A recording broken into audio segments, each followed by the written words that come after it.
I would like to give you two possible pathways of humanity that happens with perspectives that form the next steps of the future. These scenarios are all based on how I felt at one point and have displayed my personal journey through the darkness of fear into the light of awareness of higher love. The first perspective I experienced was from a place of fear. This world was alien to me growing up, and people seemed cruel and cold to each other, to the environment, and to animals. But it was because I was not fully expressing my love to people either. I only loved the flora and fauna, and only certain people I saw who had a good heart. I judged them. I kept everything inside like a observant hidden elf, and only saw what I wanted in my grief of losing someone that I loved. My mother as my warmth and comfort, and so I struggled through a hard childhood that required me to grow up fast with an emotionally reserved father. I put on a mask as an artist and performer for my friends, but nobody knew the dark side within. Then, as I reached my adulthood, I was searching all for love outside in the world, because I was not remembering once again in this lifetime where it was truly hidden. I was too lost in the unconscious collective of this world, looking at the wars, murders, and crimes against humanity. I forgot there was love deeply hidden amongst the grief. After learning and healing, it was always inside of me. But instead, I continued to search for it in all types of relationships with others, never within. Then I had some painful experiences where I met those who hurt me because they did not yet know themselves either.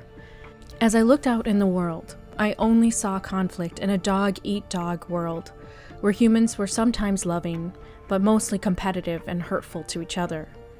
But I was not aware I was creating this narrative in my head, as if I was some damsel needing to be rescued or saved by someone, and everyone else except for myself. From this place, I got into looking at the ways of the world, and saw there were the haves and haves not. And I was in the have-not category growing up poor. But instead of understanding the richer haves as fellow beings like me, I saw them as greedy, cruel, and even alien to me, destroying the world with an agenda planned. It was fun for a while, taking the role of the light warrior here and seeing myself as some type of revolutionist to fight against others and change the old system that clearly was no longer working any longer. I was an indigo ray child, now adult. An old system buster, someone once said. Somewhere I got lost in this idea and felt the worst about my fellow beings in charge. I believed so many dark conspiracies against the public, and so I saw them as trying to take over the world. Each conspiracy made me feel like an investigator and detective looking to solve the riddles of this world. So I kept seeing the world as something I had to revolt against in order to change it. I did not see the answers were inside me all along. I went down a really dark tunnel, and I didn't trust really anyone. I was not yet fully awakened into the truth of unity. I felt only unity with those of the light side, those who would never hurt others like I wouldn't. But this is only half of myself, and not fully spiritual wholeness either, I realized. You see, there is no dark side and light side as far as describing whole groups of people, but there is light and dark within all of us. Our dark sides come out only when we are in fear, and I see that even with myself when I fight with others. It is out of defense and anger from what I may perceive. But our light side knows the spiritual truth and does not stress or fight others when unnecessary. It can calm others down and simply love them, healing everyone and everything. So you can choose a world that dissolves further into emotional division without paying attention to working to solve society issues together. You can see that there are some others out to get you who want to watch the world burn, and they want to fly away from here or bury themselves in a hole in the earth while the rest of us perish. You definitely have the free will, like I did, to see all of this. But just pause for a moment and ask yourself, are you really happy with this vision? knowing what you know intellectually, spiritually, and emotionally? Are you happy seeing a world be destroyed by a few you generalize as being all demons or the dark side? Remember, your thoughts are creating the narrative in your mind. You may be somewhat happy as I once was, because it is exciting to think of yourself as here to fight against evil that tries to enslave us. But what if you shift your perspective towards your real unspoken dreams? What if your vision of a more beautiful world can be realized instead? What if you focused on what you wanted instead of what you feared? What begins to happen is you enter the spirit of harmony, not only with a few, but all people of Earth now. Let me describe the vision of this world view unfolding now for me because of a choice. And maybe it will for you too, if you decide.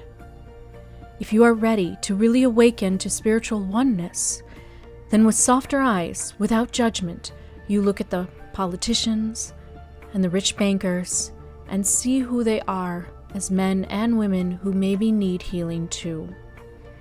And if you start to dig a bit deeper, you see that each one has tried to do some good in their lives from the place of consciousness they are in currently. Be it lower or higher in awareness of the true self. They may not be in Christ consciousness, but they are not evil as a whole.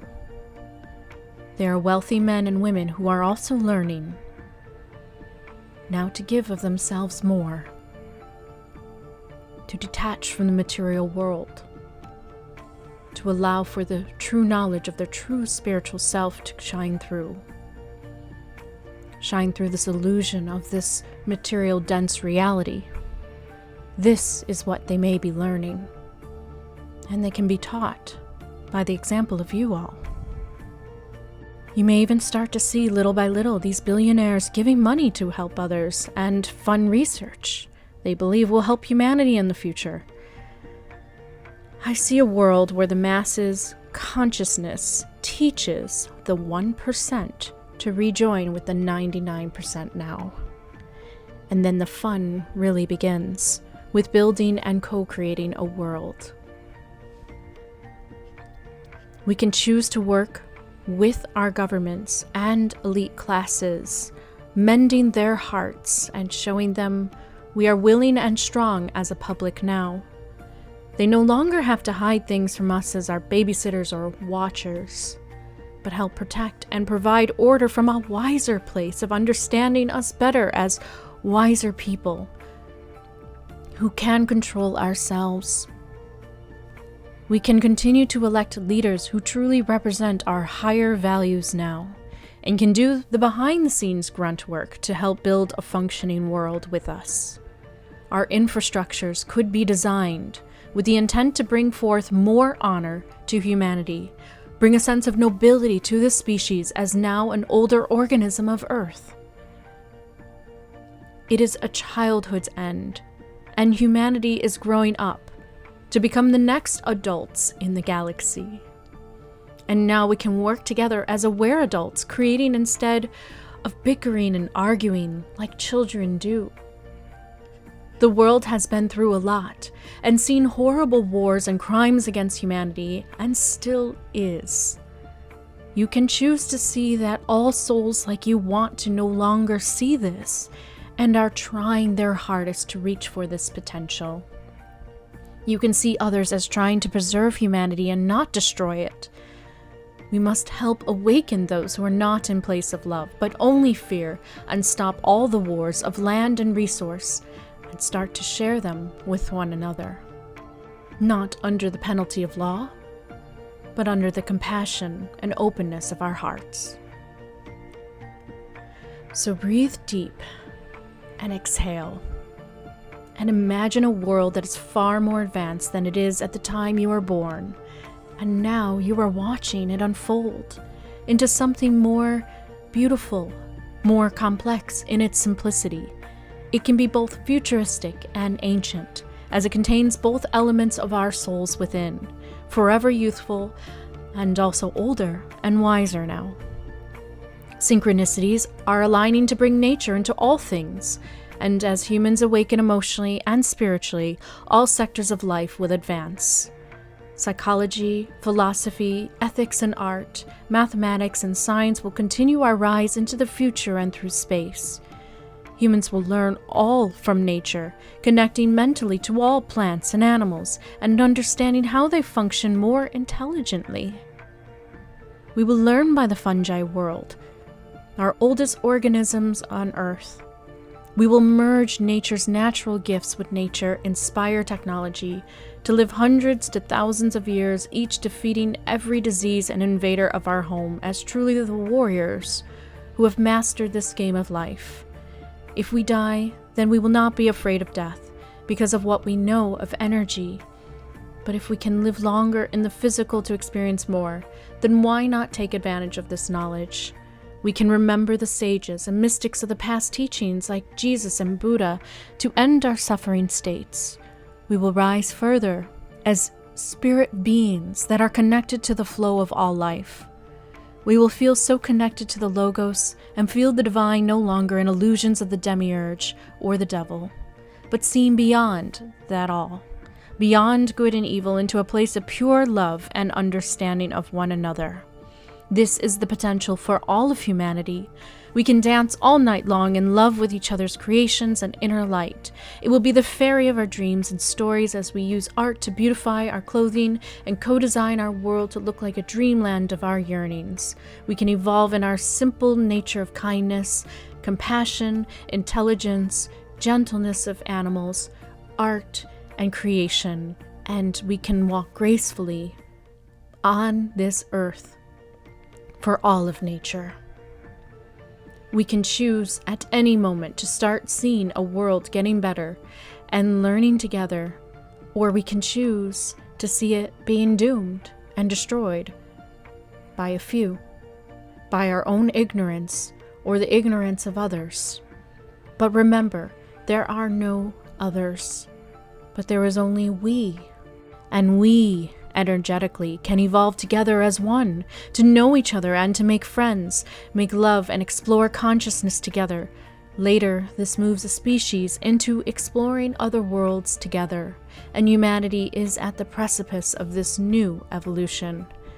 But what I have personally learned, and you can take my wisdom of experience or not, is that anarchy is temporary change, and revolutions only happen for the moment, and they can be bloody, and they can cause more suffering states for humans. But talking, connecting, sharing thoughts and feelings has a power to connect minds to one another. So we no longer may see the enemy, but instead we see another being like us, who wants to know a better world of their dreams and goals. We can compromise and have a zero-sum game where each side of the argument gets something in return. We can choose to join hands and see this world build together, pandemics and plagues that happen when humans are divided and not working to not pass on them to each other, so that they too require collaboration towards an invisible enemy that we can defeat together. Nature is suffering because we are not working together globally, but this does not mean losing at this game, but only gaining a more beautifully greener world and more efficient one together that will allow all souls to no longer go hungry. Maybe not homeless either, if we can start utilizing space better without cutting down the trees. And instead, maybe living within them once again. Just remember, it is all a choice, and your perspective on the world starts from a place of loving all or fearing a few, that you may judge as irredeemable. But as Tolkien said in his letters, discussing his bestseller of Lord of the Rings, even orcs and Sauron are redeemable characters, and there is nobody ever purely evil, he said, as even they come from the same source that we do. We all come from one creative source. But I ask you, which really feels more like you are in unity with others spiritually, and really knows the self as an unlimited being, creating a world collective together? Are you in flow with life, or find yourself in resistance? And then see yourself as either an angry revolutionist or a powerful creative being that is building a new world collective with others. Decide from this viewpoint which feels better, which feels more permanent as a revolution for change, because in this eternal moment of now, you can always choose peace and not war. We can always choose to see ourselves as fractals of a whole, an energy source that we all share, and that we are all each representatives of this coming from different perspectives and points of view. If we do that, our perception of each other expands. But it all starts with a choice. What do you wish to see in this universe? What do you wish to see in this world? And what do you wish to belong to and become part of? We can always continue to see ourselves separate from others. But one day when we decide to see ourselves as connected, truly intertwined, we will then have the deeper understanding of each other and know about our intentions, our goals, our visions, and how they reflect one another. And we will help each other grow. And I see this now. I do hope that this information helps you see the world a way maybe your heart's desire always has intended it to be. So join me in this. See the world through the spiritual truth that it really, truly was made in. We are all connected by light and by the peaceful darkness that we may originate from.